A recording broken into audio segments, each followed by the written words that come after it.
ഇന്നിവിടെ ബീൻസ് ഉപ്പേരിയാണ് കേട്ടോ. അപ്പോൾ ബീൻസ് ഉപ്പേരി ഉണ്ടാക്കാനായിട്ട് നല്ല ചള്ള ബീൻസാണ് ഏറ്റവും നല്ലത്, മൂക്കാത്തത്. അതിങ്ങനെ ചെറുതായിട്ട് അരിഞ്ഞു വയ്ക്കുക.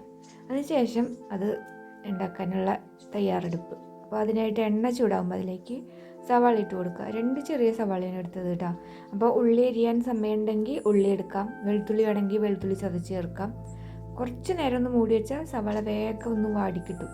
വാടിയതിന് ശേഷം നമ്മൾ അതിലേക്ക് ആവശ്യത്തിനുള്ള മുളക് പൊടി, കുത്തിപ്പൊടിച്ച് മുളക് ചേർക്കുക. അത് നമ്മുടെ എരിവിനനുസരിച്ച് ചേർത്താൽ മതി. അതൊരു 1/2 കിലോ ബീൻസാണ് ഉണ്ടായിരുന്നത്. അപ്പോൾ അത് ഉപ്പേരിയിലേക്ക് ആവശ്യമുള്ള ഉപ്പിട്ട് കൊടുത്തു. ഈ മുളക് നന്നായിട്ട് മൂത്ത് വരുമ്പോൾ, കുത്തിപ്പൊടിച്ച മുളക് ഇട്ടിട്ടില്ലേ, അത് നന്നായിട്ട് മൂത്ത് വരുമ്പോൾ ആവശ്യമുണ്ടെങ്കിൽ മാത്രം മുളക് പൊടി ചേർക്കുക. ഇവിടെ ഇത്തിരി എരിവ് കൂടുതൽ വേണം. അപ്പോൾ എരിവ് ആവശ്യമില്ലാത്തവർക്ക് ഇത് ചേർക്കേണ്ട ആവശ്യമില്ല കേട്ടോ, അത് ഓപ്ഷണലാണ്. ഇതുപോലെയാണ് കട്ട് ചെയ്ത് വെച്ചിരിക്കുന്നത്. അങ്ങനെ മുളക് പൊടിയൊക്കെ നന്നായിട്ട് മൂത്ത് വരുമ്പോൾ നമ്മൾ ഈ അരിഞ്ഞു വെച്ച ബീൻസ് അതിലേക്ക് ഇട്ട് കൊടുക്കാം. തീ സിമ്മിൽ വെച്ചാൽ മതി കേട്ടോ.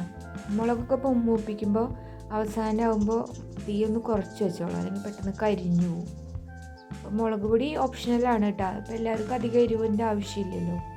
അപ്പോൾ എരിവ് ആവശ്യമുള്ളവർ ചേർത്താൽ മതി,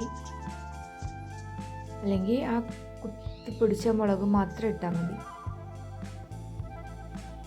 ഇനി ഇതെല്ലാം കൂടി ഇളക്കി ഒന്ന് തട്ടിപ്പൊത്തി വെച്ച് വെള്ളമൊന്നും ഒഴിക്കണ്ട കേട്ടോ. നല്ല ചള്ള് ബീൻസാണ്, അപ്പം അതിൽ തന്നെ വെള്ളം ഉണ്ടാവും.